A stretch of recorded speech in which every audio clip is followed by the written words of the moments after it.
जमहूरी इस्लामी ईरान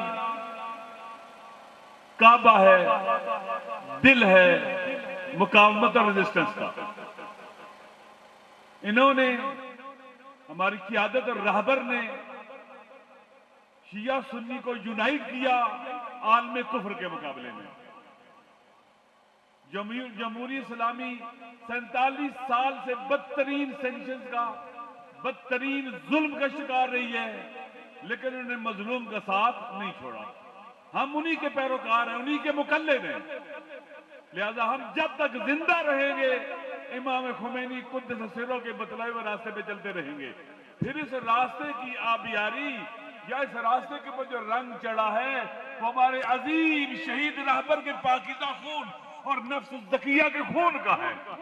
हमारी जिम्मेदारी और बढ़ जाती है। ये लहू रंग रास्ता कभी नहीं खत्म होगा। शहीद डॉक्टर आईजी कहते हैं दुनिया के हर रंग को मिटाया जा सकता है, लेकिन दुनिया का कोई यजीद भी लहू के सुर्ख रंग को नहीं मिटा सकता। हम इस रास्ते पर बाकी हैं। तीसरी बात ये जो मुल्क हम आज बना रहे हैं हसास हालात में, एक तरफ पीस बोर्ड बना हुआ है, हमारी हुकूमत पीस बोर्ड में चली गई है, एक तरफ जमहूरी इस्लामी ईरान पर हमला है और वो दुश्मन ये समझता था कि जंग खंदक की तरह हम सारे जब मुशरिकीन और मुनाफिकीन इकट्ठे होकर आ जाएंगे तो इस्लाम का और दीन का जो शम्मा है इसको बुझा देंगे। युरीदून युत्फिऊ नूरल्लाह बिअफ़वाहिहिम वल्लाहु मुतिम्मु नूरिही। खालिक के कायनात ने इन्होंने हमसे 86-87 साला खामनई जो हमारे दिलों में रहने वाला हमारा महबूब राबर का छीना, अल्लाह ताला ने हमें 56-57 साल का जवान खामनई दे दिया और हम ये ऐद करके खून के आखिरी कतरे तक इस राह में उनके पीछे चलेंगे। इसी तरह से दोस्तों बहुत वहदत की जरूरत है।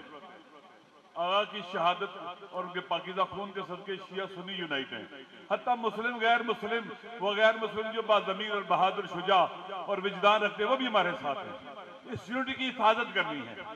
ये जंग तो लानी है, लंबी जंग है।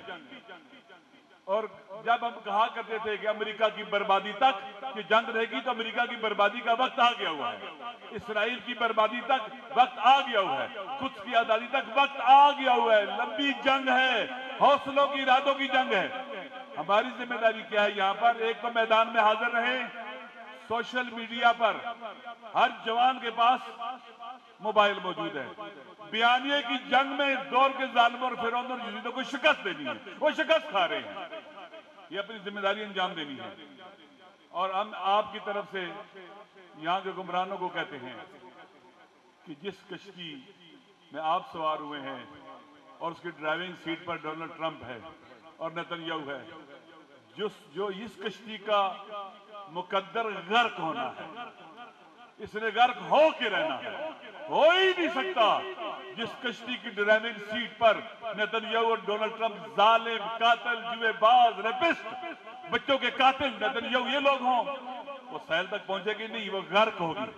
लिहाजा इससे जल्दी उतर आओ, इससे पहले कि तुम खुद भी गर्क हो जाओ, उतर आओ इससे। ये पाकिस्तान के अवाम की पुकार है, हर बाज़मीर की पुकार है कि इनके मुकाबले में खड़े हो जाओ, ना इनकी जाके गोद में बैठ जाओ।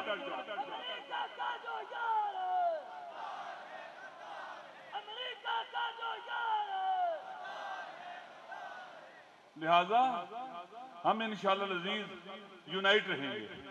खूबसूरत रैली थी आज, मैं सबसे पीछे से आया हूँ, देखता हूँ माशाअल्लाह।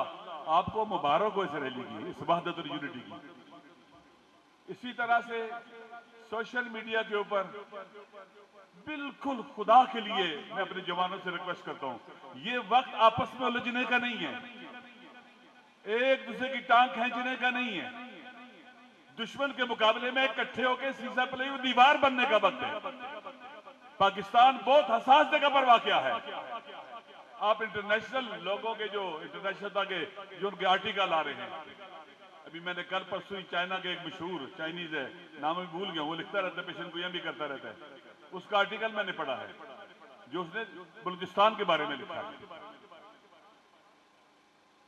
वेस्ट आया था, राबर को शहीद करके उस मुकावमत के काबा को ढाने आया। ये अबरा मुकावमत के काबा को ढाने आया था और ये अबरा शिकस्त खा गया। फजालम का सिम्माकूल हमें नजर आ रहा है। खुदावंद मुताल का इरादा यह है कि सारे शिकस्त खा जाएं। लिहाजा फिर जमहूरी इस्लामी ईरान को तोड़ने के लिए आया था, रीसाइज करके रीशेप करने के लिए आया था, ग्रेटर इसराइल बनाने के लिए आया था। इंशाअल्लाह उनकी हर आरज़ू और ख्वाहिश खाक में मिल गई है और मुकावमत और रेजिस्टेंस ने इनकी नाक को जमीन पर रगड़ दिया है। वो चाहते हैं कि तोड़ें। अगर खुदा ना खास्ता जमहूरी इस्लामी ईरान की दीवार ढह जाती है फिर पाकिस्तान नहीं बचेगा। मैंने कल भी परसों भी 3 दिन पहले भी कहा था, जो भी जमहूरी इस्लामी ईरान के मुकाबले में जाएगा और अमेरिका और इसराइल का साथ देगा, जिस भी नाम से साथ दे, जिस भी नुआन से साथ दे, वो ईस्ट का दुश्मन, उम्मत इस्लामी का दुश्मन, इस्लामी ममालिक का दुश्मन और अपने वतन का दुश्मन है और अब उसे दुश्मन की निगाह से देखेंगे।